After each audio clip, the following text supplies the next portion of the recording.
All right, good afternoon, everybody. Welcome and thank you for joining us today for the Center for American Progress's fourth in a series of 5 Quality Ed Chats. My name is Neil Campbell and I'm the Director of Innovation on our K-12 Education Policy team here at CAP.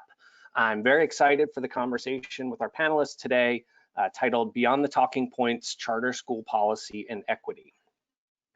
These events are highlighting 5 key areas that a new public education agenda should address. Our team laid these out last summer in a report titled A Quality Education for Every Child. Today's discussion about charter school policy will be followed next Wednesday, June 3rd at 1 Eastern on the need for federal investment in K-12 education during the COVID-19 pandemic. Recordings of today's discussion, as well as the previous 3 events, are available at the Events tab on americanprogress.org, and live captioning is available at americanprogress.org/live-captioning. To lessen the odds of any feedback or technical issues today, all the attendees are in listen-only mode, but we'd love to have you join in the conversation on Twitter using the hashtag QualityEdChat. We'll have time for questions later in the hour, and you can submit those using the hashtag on Twitter or via the questions tab in GoToWebinar. We think this is an important discussion today, but I want to acknowledge at the start that it's during a difficult week, honoring those who gave their lives for our country on Memorial Day, grieving for those lost and suffering during the COVID-19 pandemic, and remembering George Floyd's death in Minnesota. So thank you again for making the time to join us. I know many of you may be deeply invested in these issues, but I want to share a few baseline pieces of information. Charter schools are public schools that are usually operated independently of traditional school districts.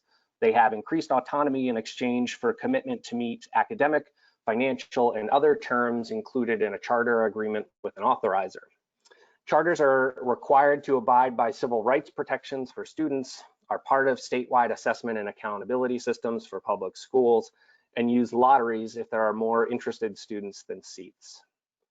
The first charters opened nearly 30 years ago, and there are now 7,500 schools in 44 states and DC.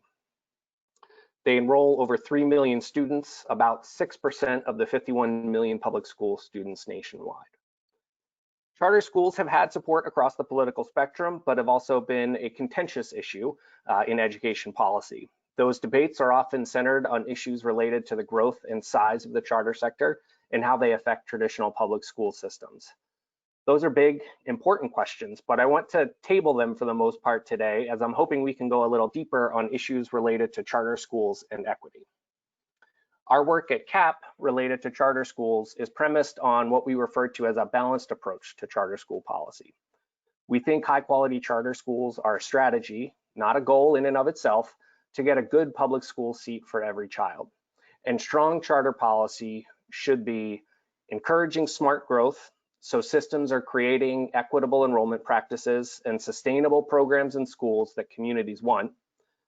It should be helping existing charter schools improve, so independent schools and small networks can access specialized expertise they need to thrive and grow if that's what they want to do. And third, should be confronting the challenges in the sector so that operators are transparent about their practices and held accountable for using funds entrusted to them to help children succeed rather than for financial gain. Now I'd like to briefly introduce our panelists, and I'll let them share a little bit more about their background, roles, and perspectives as we get into the questions. But I'm joined today by Lena Cox, who is the middle school principal at Capital City Public Charter School here in Washington, D.C., where I'm also located today. Sharonda Bossier is the Deputy Director of Education Leaders of Color. Joshua Starr is the CEO of PDK International and a former superintendent in Maryland and Connecticut. And Shavar Jeffries is the National President of Education Reform Now.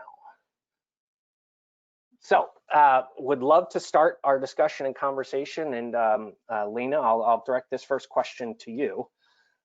We know that the effects of COVID-19 are having a particularly acute impact in Black, Latinx, and immigrant communities.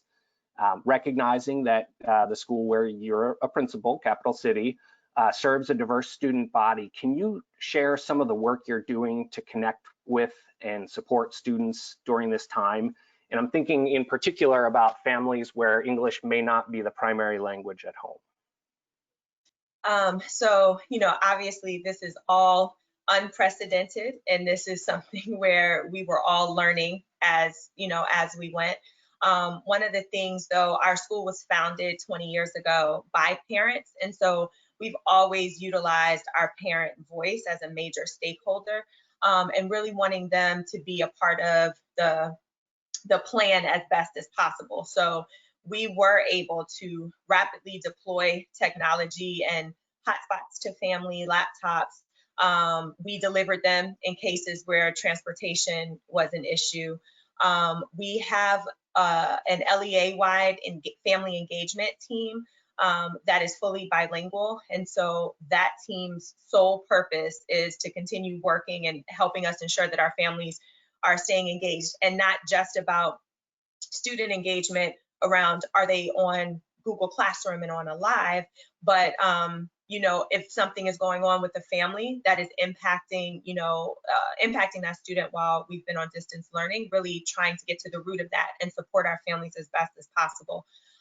We've had multiple touch points. So again, yes, obviously the instructional side of it around having live sessions and students in Google Classroom and all of that, but also we're a huge proponent of the social emotional learning and the social side to our students. And so we also have had what we call crew advisory. We've had advisory at least twice a week, so that social side for students is still happening, and a way for us to stay connected with our families as well. We've had parent virtual chats, so our town halls on a series of different topics. In the very beginning, it was really just like, what the heck is distance learning and what is this going to look like? But then it's also been, just making sure that they're understanding different aspects where we're thinking as a school, and really being the best way to communicate with our families.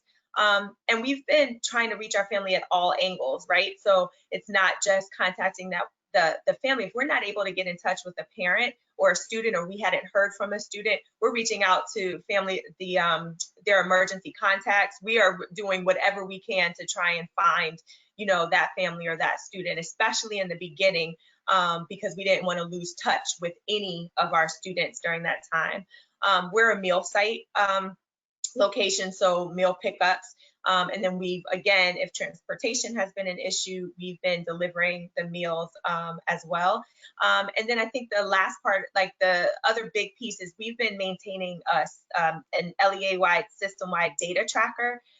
So that has allowed us to, because we are pre-K 3 through 12th grade, we have families that cross all of our campuses. And so if you have a sibling in the lower school and you're a student in the high school, and the high school student hasn't been in touch, but we've been in touch with the lower school, or whatever it might be, we're able as a whole school to see, this is how we've been able to get in touch with this family, this is what's going on with this family, this parent may have lost a job, this parent is sick, all of that, and being able to really stay in contact and communication with all of our families. And then even breaking that down and looking at even our subgroups. So looking at our students with disabilities, are we hitting those students? Are those students staying engaged? Our EL students, our at-risk students. So really being able to dig into that data and get to the root of some of the things that might be going on. That's great. Thank you so much. And I guess following up, do you think that the flexibilities of being a charter have helped Capital City kind of stand up some of these plans and the systems that you have put in place to make sure that, across the entire, LEA and the three schools that make it up, that you're, stand up the efforts to make sure you're connecting with all the students and families? Yeah, absolutely. I mean, we were able to make an intentional real-time shift in our budget to reflect the needs of the digital environment quickly. So we were already a one-to-one school in our middle and high school.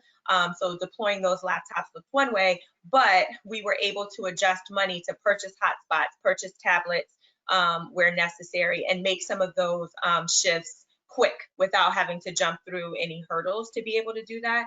And really also be able to offer support to our teachers with that as well.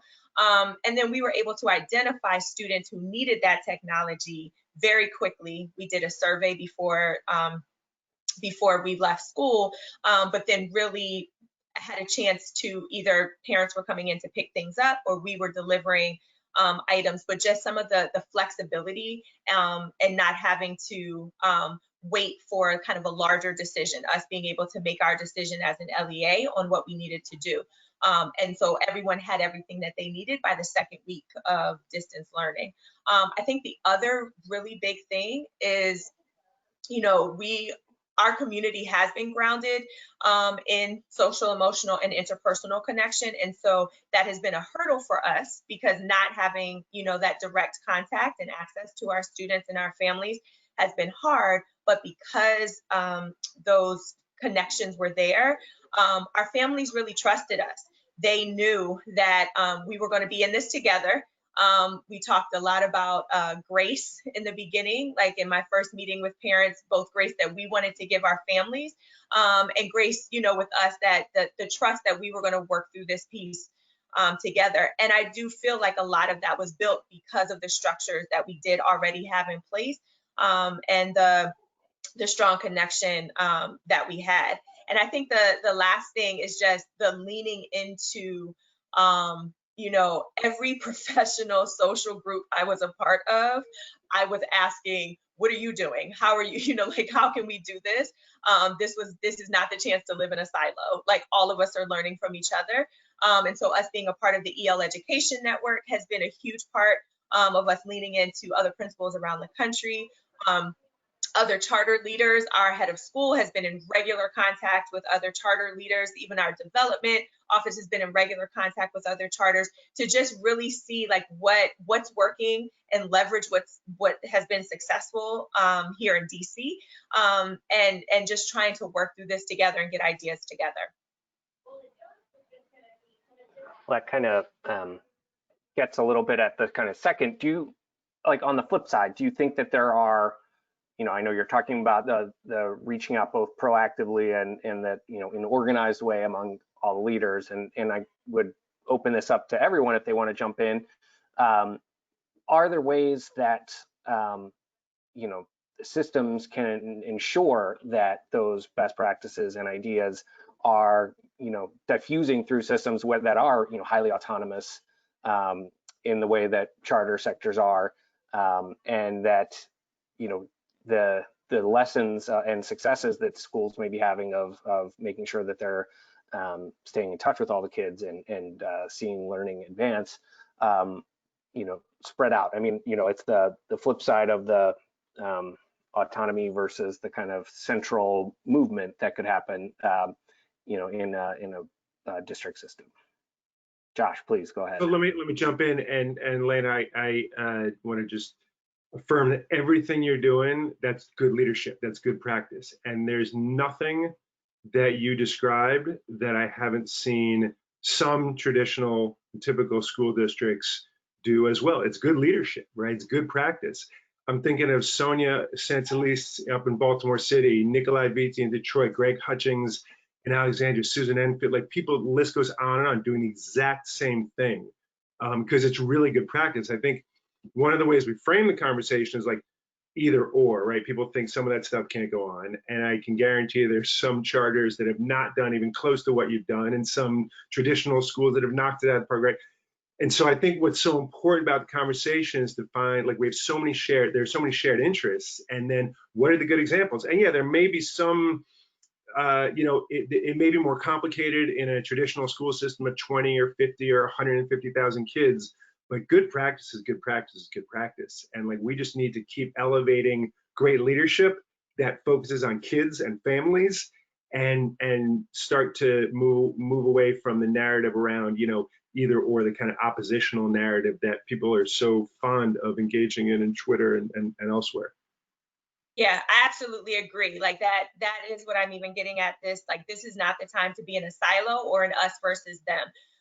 You know, this is when everyone needs to come to the table and be thinking about, like, what are the best practices? What are strategies that are working, and how can we leverage those across whatever type of school you're in or whatever district you're in? There are some things that are that can organically transfer without it having to be an us versus them. I completely agree. Okay. Next, I'd like to start this question with Sharonda. The EdLocks membership is comprised of leaders from across traditional public school systems, charters, and other education organizations. And I'm wondering if you could share some of the range of perspectives from your members about how charter schools and charter school policy approach and address equity issues. Yeah, I would say that EdLocks values really call on us to reject false binaries, to advance multiple solutions, and to pursue what we call the third way. And so there's no question among our membership that charter schools have a role to play in public education and are here to stay. The question is how we ensure, as with all schools, right, that they're held to the highest standards, which means for us ensuring that they're schools we would want to send our own children to, and that they're leading to better academic and life outcomes for all children. And that's our measure for all schools. So I think while there's a lot to say about what equity looks like at the school level and how we craft equity-focused policies and then ensure that they're implemented with fidelity, the way that these kinds of conversations actually happen most often in the network is around the why of charter schools for many of our members. And so I want to talk about two key reasons why the leaders in our network decided to found and launch charter schools in most instances. The first is because of what they saw as the persistent inequities in schools. So, you know, one of our values is creating schools we want for all children. And many of our leaders, in deciding to found and launch their own schools, were committing to creating the kinds of schools they needed as students and schools that they knew they would send their own kids to, right? So for many of them, early no excuses models were replicating the same inequities that those schools claim to be seeking to address, right? In discipline, in low college retention and graduation rates, and lack of diversity in their leadership ranks. And because the no excuses model, at least in the first phase, had such a heavy emphasis on test scores and discipline, it wasn't the right fit for many families. And it becomes sort of the default option, right? And there is no choice if your only choices look the same. And so our folks were like, okay, I'm going to found and launch a charter school because the first wave of a lot of the schools in our communities were either leaving unaddressed or exacerbating some of the existing inequities that our folks were seeing. And then the second reason that a lot of our members who are charter leaders decided to go the charter route was because of the hurdles they experienced personally as educators and as professionals. Many of them chose the charter pathway because they experienced being shut out of traditional leadership pipelines, both in districts and in some of the large CMOs. So what, you know, in looking towards, you know, big areas for moving, you know, systems and sectors, so policy, philanthropy, what are, you know, in your view, some of the priority areas to, you know, make the charter sector more equitable for both students and educators and leaders? Yeah, I would say that we see philanthropy in particular, right, seem to be much more willing to invest in large CMOs. And I think we should be thinking a lot about how to find a pass-through or pass-through organizations that can help support single site charters, right, or charters like the ones that Lena leads. And so I think if we are only focused on scale or a single quote unquote proven model, then we'll continue to replicate the existing inequities, stifle innovation, and I think continue to lock out leaders of color. And so I'd like to see a lot more philanthropic support and policy support aimed at supporting folks who want to, probably grow no larger than 1 to 3 schools per network, right? So I think our heavy emphasis on scale and market share, I think, has replicated, particularly for leaders of color seeking to found and launch their own schools, a lot of the inequities.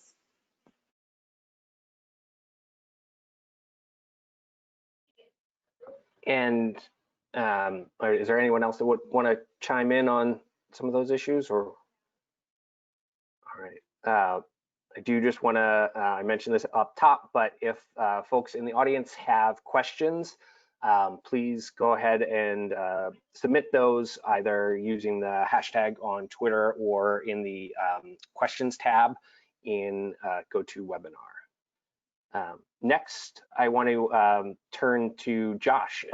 And as a former superintendent and of large districts in a couple of different states, Maryland and Connecticut, and now leading a organization, PDK International, that focuses on professional learning for educators, what and some of your writing that I have studied as well. What are some of your thoughts on where there are, common ground, opportunities for common ground or to meet in the middle for traditional districts and charter schools and sectors?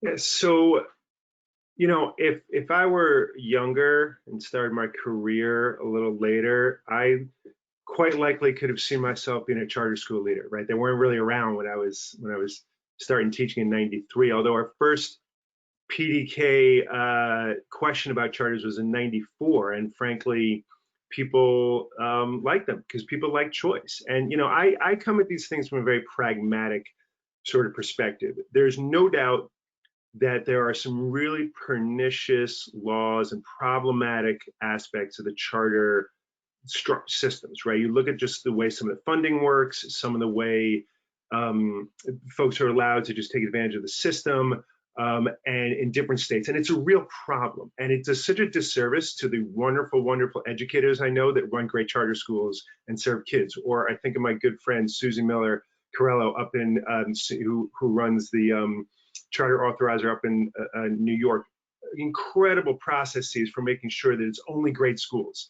And it's the bad ones that unfortunately create the public narrative around it. And I always feel like when I was a superintendent, I'm always looking for the pragmatic approach, right? And where's the middle ground? How do you come to some agreements around this, and sort of not listen to the noise too much? And charters are part of the American public education landscape. They take up way too much of the discourse, right? They're about 10% of actual schools, but 90% of the conversation. And that just, I think, is a function of people seizing on something that is really simplistic, right? It's an either or. We love binaries. That's how we're set up. But you look at some of the practices and they're really, really solid in some cases, right? And in other cases, they're not. And we have to be honest about it. I like what I'm starting to see. There's been a decrease in some of the polarizing rhetoric around it in some cases. And we're starting to see, I think DC is a perfect example of this, right? We're starting to see where folks are coming together, right? You have joint enrollment. I think we need to see a lot more around data sharing and practice sharing. There are some apples and oranges comparisons, but frankly, there are apples and oranges comparisons within a traditional school district as well, if you just get a handle on who actually gets access to different kinds of choice that exists: magnet schools, specialized schools, exam schools, things like that. So we do need to work more closely together to put everything on the table. Look at the data, look at the funding sources, look at assessment, look at the kinds, which kids get admitted, all those sorts of things. And that's something where we really need to start resetting the table in some ways so that we can have a debate about how to meld this all together. I'll just sort of end on this. When we look at our polling data, and we have our new 2020 poll coming out soon, we asked about charters, we haven't in a few years. People continue to support charter schools. They do not want charters to take away funding from traditional public schools, right? They don't want to see a decrease in funding. They want them held to the same standards in many ways. And by standards, I mean like regulations and things like that, with some differences in accountability systems. but there's a lot of Americans actually want choice, and they support charters in lots of ways. And you have to look individually at some of the bad actors out there and some of the bad laws, and take care of that. And I do wish that more charter advocates would be a little more vocal about that. I think it would help bring folks together. But they're here to stay, and that's, I tell superintendents, figure out a way to deal with them and forget about the people on the fringes that are making noise, because they're serving kids and they're your kids just as much as they are anybody else's.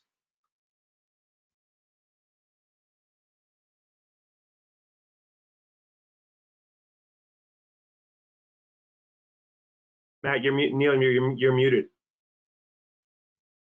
Sorry about that. Knew it was going to happen at some point. Unless there's population growth in particular communities, there is bound to be some friction around enrollment trends when the traditional school districts and charters coexist. And I guess I'd open this up to all of you if you have thoughts you want to weigh in after Josh. But what are some of the ways that policy and practice can overcome or at least manage that tension, so both sides of the systems remain focused on serving students equitably? Josh, I'll let you start, and then if others want to jump in, please do. Well, again, I think we got to start with the data. Ability to get, people love to just talk, about what they've read or what they've heard. What's the old saying that data is not the plural of anecdote. And you got to put it on the table. Look at funding sources, both philanthropic and public. Look at who gets admitted. Look at the curriculum, all those kinds of things. Teacher, there's so many things. So you got to start with the data when it comes to policy. Look, we're so far behind when it comes to equity in this country in general. And most of that is because schooling is a very local decision making, and lots of folks don't want to take on the powers that be, right? They don't want to take on the white privilege that exists and the entitlement that exists that in many ways defines school board elections and funding allocation decisions. And so what do? You go elsewhere, right? It makes perfect sense. If you're not going to get what you need in a school, in your school district that's funded by the taxpayer dollars and is controlled by the local funding authority and board of ed, you go elsewhere. It's a very smart choice in many ways. So I think we have to look at some of those structural underpinnings of why we are so inequitable in the first place and how the system is designed, in fact, to oppress many and privilege few, and then realize how charters come out of that and what policies exist from kids getting a great education. Very quick example. Walked into Sharif El-Mekki's school a couple of years ago in Philly, and I saw kids studying The New Jim Crow, right? Fabulous book, used it when I was superintendent in Montgomery County, right? But so he had the freedom to be able to make that kind of curricular decision about a social justice curriculum. It's a lot harder to make that kind of decision in a traditional school district, right? But how do you create those opportunities for kids to learn in a different way? Those are the kinds of policies that can be confronted in any school system. And fortunately, in some ways, charters have been able to be the beacons and lead the way with some of those practices. But you can take those on and make decisions about things like curriculum and resource allocation in a traditional public school system.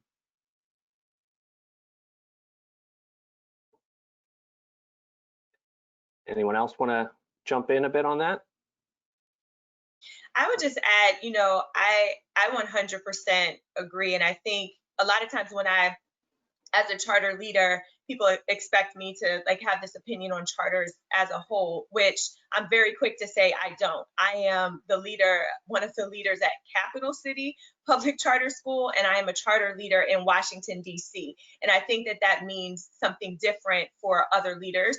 So I don't speak on behalf of, all charter leaders or CMOs, but what it feels like to be a charter leader in the district, I am held to very high accountability measures through the Public Charter School Board, and my curriculum, my budget, my attendance, discipline policies, the professional development for my teachers.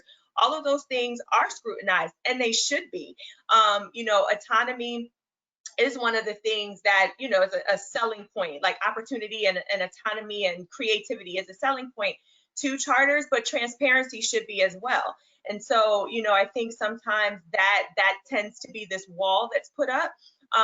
but we are held accountable to the same things. And so sharing those practices, my school has, through dissemination grants, has partnered with other, schools in DCPS, sharing best practices where our teachers were leading professional development with other high school teachers in the district in traditional public. And so, having the opportunity to do those types of things, or opportunities where PLCs could exist for everyone to come to. The topics are the same. Our goal is the same. It should be, of, us trying to reach all of our students, albeit our methods might be different, but there are ways that we can come together, especially when you get at the crux of like teacher development, professional development. That's such a huge piece, whether it is, the curriculum design, and yes, charters might have more of the autonomy to do that, but it doesn't have to all live in this large curriculum discussion. It can be teachers talking about what that looks like in their own classroom and how they're leveraging their own social justice viewpoints and how they're still giving voice to students and teaching students to be advocates. You can teach that to a student whether they're in a traditional public or whether they're in a public charter school. And so the more chances that teachers are able to come together, and school leaders, but especially teachers, being able to come together around that, that's where the heart of that work is inside of our classrooms, instead of us continuing to have these big conversations outside of the classroom and in these policy conversations, the larger policy conversations. But let's get at the teachers and what the teachers are able to converse, how they're able to converse about these strategies in their room. Great. Thank you, Lena. Shavar, love to bring you in. And so there are clearly divides and have been for decades among many on the political left about charter schools. The organization you lead, Education Reform Now, has long been supportive of a role for charters in public education. And I said in the title of the event that I was hoping to push us beyond the talking points. So I guess I'd like to hear from you about where you think the biggest blind spots or gaps in policy and practice have been for the charter sector. And I guess particularly related to advancing equity for students of color and students from families with low income. Yeah, no, thank you. Thanks for that. I want to start, and I'm going to get right to that, Coach, but I want to start with the context that the public charter schools, particularly in low-income communities of color, and where they've kind of hit some sort of critical mass, we see, frankly, much stronger approaches to authorization and accountability along the lines that Lena talked about. And those, frankly, also be the communities where we see the charters performing at the highest level. Many of the cities in this country, we see that the public charter schools are really doing good work in terms of low-income students of color, and that's part of the reason that many families are choosing them. So I think that context is very important, because on one hand, charters have actually been a tool for bringing more equity, to low-income students of color. So I think that's a positive. But however, at the same time, so I wanted to put that context out there, at the same time, there's no question, I think Sharonda spoke on this very eloquently, particularly in that first phase of charters that came to many of our cities. They frankly were run by young white people. And they were run by young white people who were very well-intentioned and who meant very well. And given what I just talked about, actually brought about a space that actually created for many low-income students, particularly many low-income students of color, better educational outcomes. So that's a positive. However, we could have, I believe, had even better results faster if those resources would have empowered many of the local educators in communities, particularly the educators of color. Right. So I say all the time that for those who help to see the kind of growth of public charter schools in that first phase, if we can search around the country and find young white people in their mid-20s to come to new communities, open schools, what would have happened if we would have found the amazing educators already in those communities, already knowing those children, already knowing those families, already knowing those neighborhoods, already having a track record in many districts of doing a good job, particularly in the context of many of the constraints some of our districts have in our big cities. If we could have found them and then brought those resources to them, not only do I believe the educational outcomes would have been even better than what we've seen in that first phase, it also would have had a different political conversation, right? It's a much different political conversation in many of our cities, to be frank, when the educators of color who've been there for many decades now have the capacity to run their own school and have their own flexibilities and don't have to beg school boards and don't have to beg the system, which particularly many of us as folk of color have seen how the system has many positive aspects, have done amazing things, but also has some challenges too. So I think that's where mistakes were made that have then driven some of these inequities that you talked about, because it's not only the kind of political conversation, it's also pedagogy and instruction and curriculum looks different, to be frank, when you have, again, amazing, well-intentioned people who are frankly new to communities, not just the proximate communities where the schools are located, but maybe new to communities of color, right? You know, and are doing the best they can. It's going to look very different from somebody who's kind of coming out of these communities and has more of a background. So I think that was a mistake in the first phase. I will say I do think the sector over the last several years has done a lot of work to correct that. Still has work to do, to be very clear, because there's no question, particularly leaders of color still have a much harder ability to access the resources required to grow and expand. But we have seen much more intentional efforts, I would say, in the last several years to diversify school leadership, to provide more access to not only money, but other types of resources to leaders of color. We've seen some of the philanthropies begin to make some dollars available that are dedicated to communities of color. But again, to be clear, still a long way to go before we get to equity.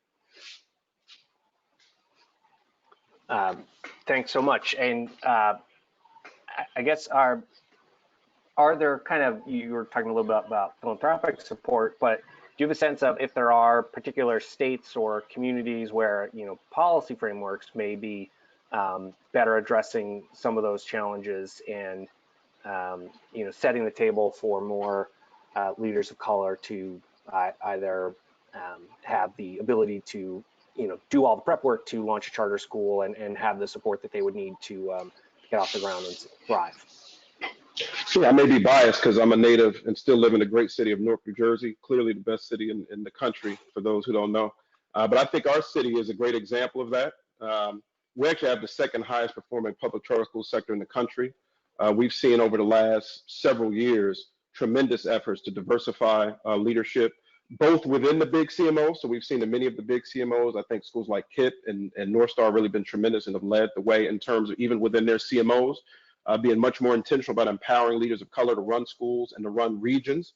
And we've seen some of the single site independent schools run by folks of color have a greater capacity to grow and reach scale. And so that's helped to, I believe, help to produce the fact that we now have the second highest performing public charter school in the sector. And we've seen a lot of the efforts we've talked about to share best practices across systems and to reject these false binaries. So at the end of the day, all of us just care about education for babies, right? You know, I have a son. My son goes to a traditional public school. My daughter goes to a public charter school in the city of Newark. We look at the same set of practices and behaviors in every system. Most parents and families are like that. Most policymakers are like that.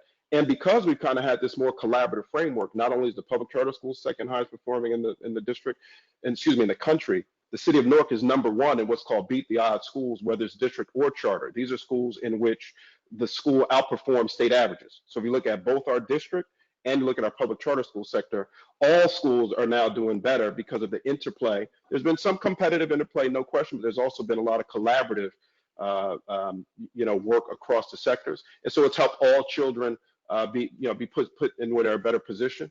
And I just frankly think if we can minimize the politics, it's going to be political no matter what, because these are public dollars and resources, and there's a conversation about power that's embedded in all of this. But the more we focus on practice and children and collaboration, we'll create a situation that'll be, frankly, good for all kids, no matter what sector they might find themselves in.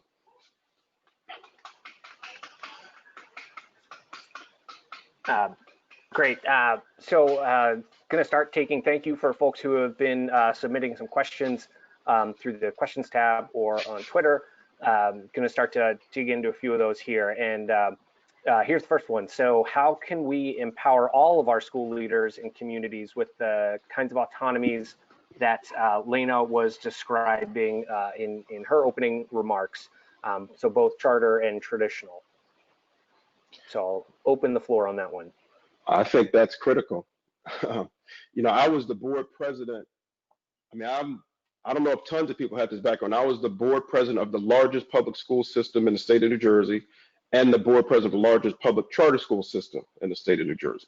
And when I was working with the district, the principals and teachers, they want that flexibility, right? There's no question. And I would frankly argue that in a lot of ways, the talent we had in our district is frankly on average better than we had in the public charter sector, right? But they were just stuck in a system that too often, frankly, was like a straitjacket. You know, I remember one time, just as a quick example, we had an issue where school was co-located with a public charter school, and it was hot. The school opened in August, and so the public charter school just went to Home Depot, wherever they went, bought some window units, plugged them in the wall, turned them on. Now it's cool in the classroom. Then when the district came, staff came, they complained, why are we hot? I was like, if you shouldn't be hot, let's address it. Will you believe between the purchase order process and the requisition order process, and then who could put the thing in the window, by the time we got it all done, it's now fall and you don't need them. And so I believe we need more advocates to push our districts to say we have amazing educators within our district who are giving life and blood and soul to these babies. Let's free them up, right? Let's free them up to do their thing, obviously hold them accountable. But I think we have to create more of an advocacy space like that, because when I was on the board, most of the advocates and frankly, most of the politics we had to deal with, frankly, were ill-suited toward empowering more people at the building. So I think we have to begin to shift that conversation.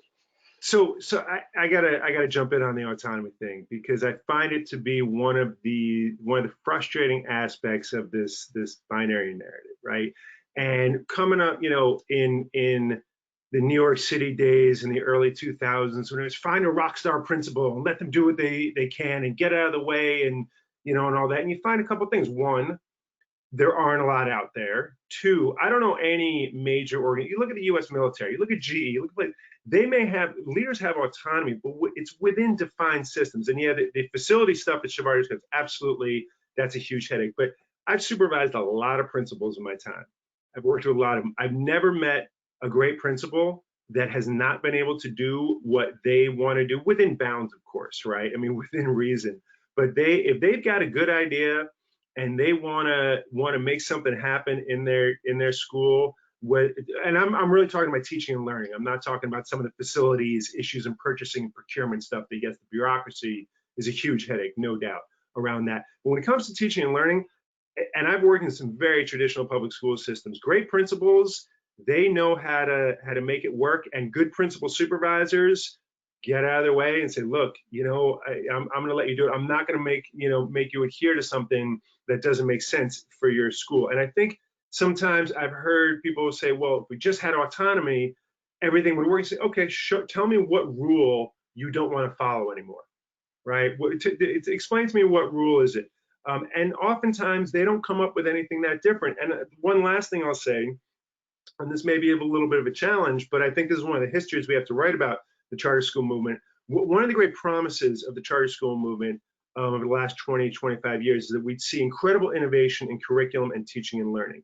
And I would bet, just anecdotal data, right, and all that, I have not seen anybody show how charter schools in the aggregate are more innovative in what they teach and how they teach than traditional schools. Now, I have not seen a study of that. I'm just going based on what I hear, what I read, what I talk to. There's some fabulous examples I know, and I've seen them that do, but I don't, when we come to teaching and learning, I don't know that charters have been so much more innovative in their teaching and learning than traditional schools. I will say, I think we have seen a real significant increase in culturally responsive teaching in charters in the last 10 years. But those are the kind of innovations, the autonomies that, I don't know, it's another one of these kind of conversations that I'm not sure it gets the reality of how school works. And most schools look pretty much the same wherever you are, unfortunately.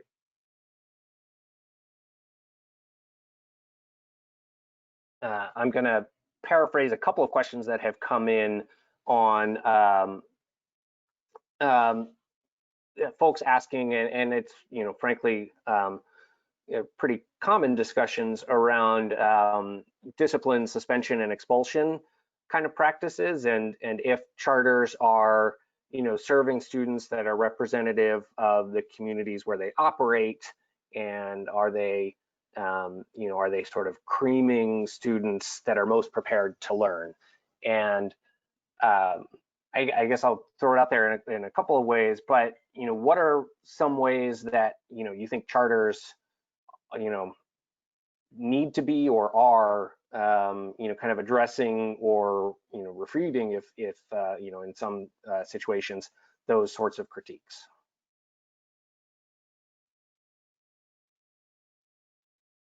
My answer isn't even specifically just to charters. I think that this is the work. I think a lot of it is like what Josh says, like it's not, what I'm about to say is not just for charters, but all of our schools need to be culturally responsive. All of our schools need to be adopting, you know, and working towards anti-racist practices, period. So the work that needs to happen within a school, that means analyzing policies. So using discipline, for example, analyzing policies within your own school community that, you know, are leading to racist outcomes. So we can have these large conversations. We know that these inequities and all of these things exist.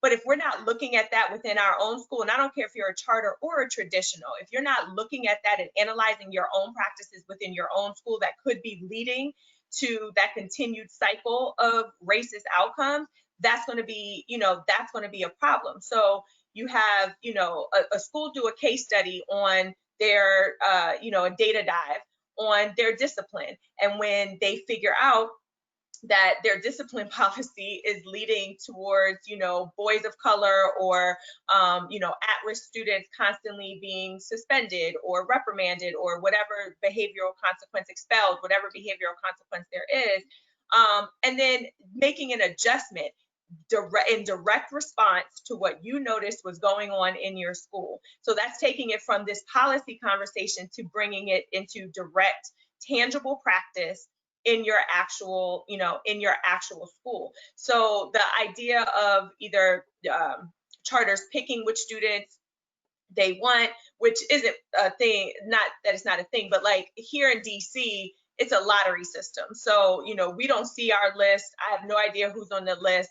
I'm excited whichever kids show up at the door. It's my job to figure out how to serve them and to make sure that my teachers are prepared to serve them. But the piece around, like, especially discipline, teacher, you need to know who's standing in front of your students. And so, and they need to be forced to do that internal work. So there needs to be equity work and not just reading a book and having a general conversation, but some hard and courageous conversations. And sometimes that might mean that you are not a fit for this school, because if you're standing in front of our students and you have a certain, you know, belief system that is not going to push our students forward, or that is going to be pushing them in the wrong direction, you need to be called out on that, not by your supervisor, not by the principal, but other teachers in the building. That's the types of courageous conversations that need to be happening within, you know, within a school. And then schools need to be sharing what some of those things are. So if they're book groups, if you're, you know, reading White Fragility or whatever the book might be, and you're digging into these conversations, take that a step further and take that conversation and dig into a practice and a policy in your school and make adjustments where necessary. That's how you get to some of these, you know, issues around creaming and pushing students out and all of that, specifically to the discipline. But like, that's how you get to some of those conversations and taking it from the bigger picture into the more direct response. Yeah, I might just add, I'm not aware of data showing that the public charter school space is uniquely affected by these issues. I mean, I think a lot of these issues around discipline, particularly intersection of discipline and race, are American challenges, right? Almost any issue that deals with racial equity, that's an American problem. And so I don't care what space you talk about, you're going to see that problem rear its head. I also think in education, there's been certain traditional mindsets, regardless of even the racial piece, around discipline, right? Even the idea that you make a mistake, I'm going to remove you from the environment is just an interesting concept as a parent. My kids make mistakes every day. I never think, let me just kick you out the house for a while, right? So there's even traditional mindsets that just infect education across the board. Absolutely, these are in the charter sector space. Sometime in the public conversation, I think going back to Josh's point, if we can just get to what does good practice look like wherever it is, what does bad practice look like? The stuff that's good, that's what we want to see. The stuff that's bad, we want to minimize it. I do think there's an opportunity for charters to use their flexibility to do more good stuff. Some of them do, some of them don't. But if we can move past the conversation around, sorry about that, the conversation around the sector-based conversation more to the behavioral conversation in terms of what's good practice, I think, you know, we can get to a better space. I have another one here that kind of gets at some points that Josh, Sharonda, and Shavar all brought up about creating opportunities for leaders and potential leaders of color to open or start up charter schools. So it's how do you get talented teachers and leaders of color to leave, if they have started their career in traditional public school system, to leave the, the seniority and stability and their pensions, accrual, to consider joining or launching their own schools. So I guess how can, are there ways that charters can or charter systems can, help encourage or enable those, what may be decisions or choices that involve some risk?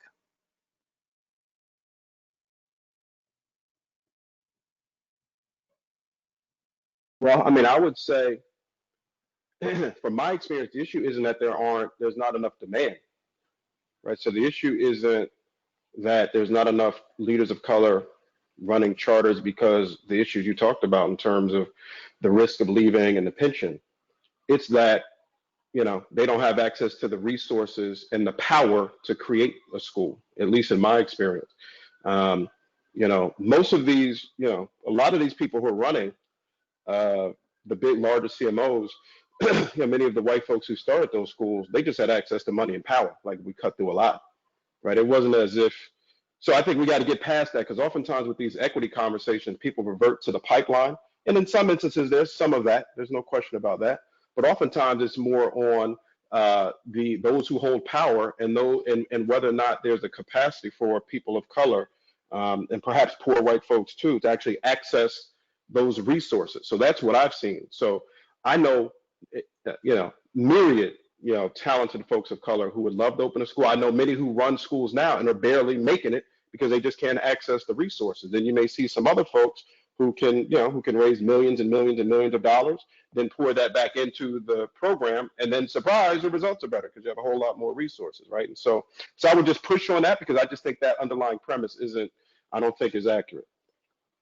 I think the one thing that I would layer in is the student loan debt that many leaders of color graduate with, right, from undergrad and grad school, right? And so if we're talking about incentives, I think we have to make it financially feasible for folks to bet on themselves and take this kind of risk, right? So I think we are talking about, and we know often when leaders are starting their own organizations or schools, that sometimes they forego paying themselves for long periods of time as they are trying to raise money, right? And if you are a first generation college graduate, right, if you are the highest earner in your family, that's a different set of decisions that you have to make about whether or not you can and should do that, and when in your career you can and should. And so I think that there are some really interesting opportunities here to rethink financial incentives for folks who are thinking about or who you want to launch their own schools. So I would just add that and sort of build on what Shavar is saying there.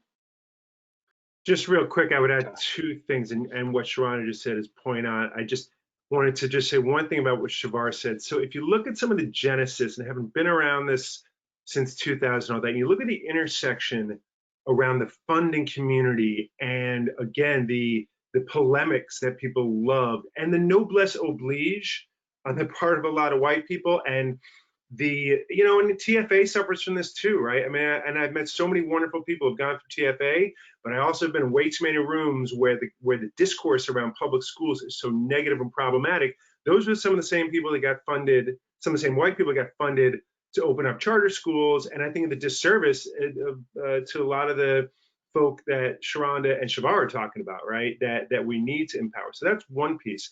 I think the other piece is just more broadly about the work that white leaders have to do in general: superintendents, school board members, principals, chief academic, all those, and the conditions that are created that just continue to elevate white leaders and keep too many leaders of color oppressed. And there's all these reasons for it. People are in denial, and you can read white fragility all you want and be in as many study circles as you want and all that, but if you don't look at the data and you don't actually believe that it's something you should do, right, which is to promote young people of color into leadership positions, not just young people, but into leadership positions, then you're not going to get it, and then they will go elsewhere, right? I mean, and that's really on white leaders, right? Whether you're sitting around the school board table making personnel decisions, because remember, they're the ones that typically do the hiring, whether you're the superintendent who decides on this person or that person, or the hiring committee itself is oftentimes made up, and this goes back to the policy issues. If your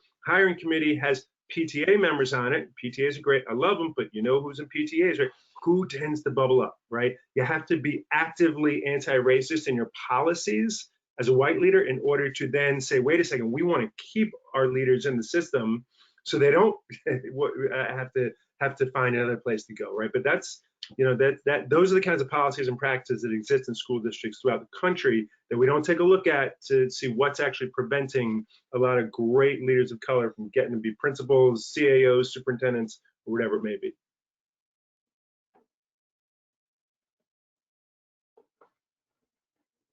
Wonderful. Well, we are coming super close to time, and I'm hesitant to offer one more question, but I will do so very quickly. And so during the current pandemic, it's laying bare decades of structural inequities in on many fronts, not just education. And I guess looking forward, what do you think the role is for charters and advocates for charter schools to play in working to address the inequities that go beyond issues directly related to charter school policy? So I'll just open that up to whoever wants to offer some final thoughts. Okay. Yeah. Right.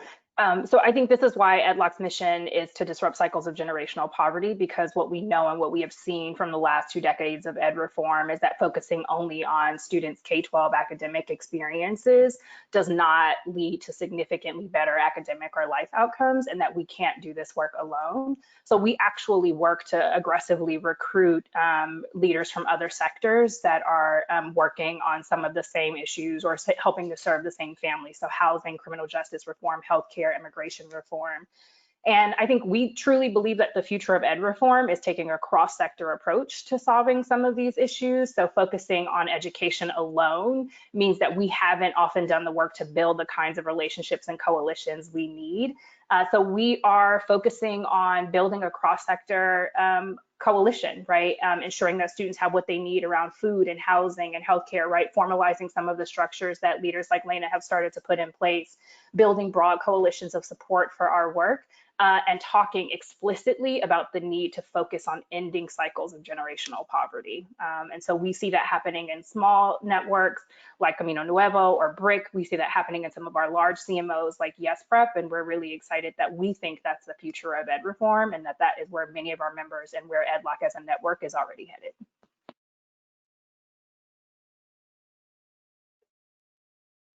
All right. Well, thank you for that, Sharonda. Thank you to all of our panelists, and thank you to all of you who joined us this afternoon. I really appreciate the engagement and questions that folks submitted. And I just want to remind everyone that there is another event, the 5th and final in this series, next Wednesday afternoon at 1 Eastern, on the need for a federal investment in public education amidst the COVID-19 pandemic. So thank you again to all our panelists, and have a good afternoon, everybody.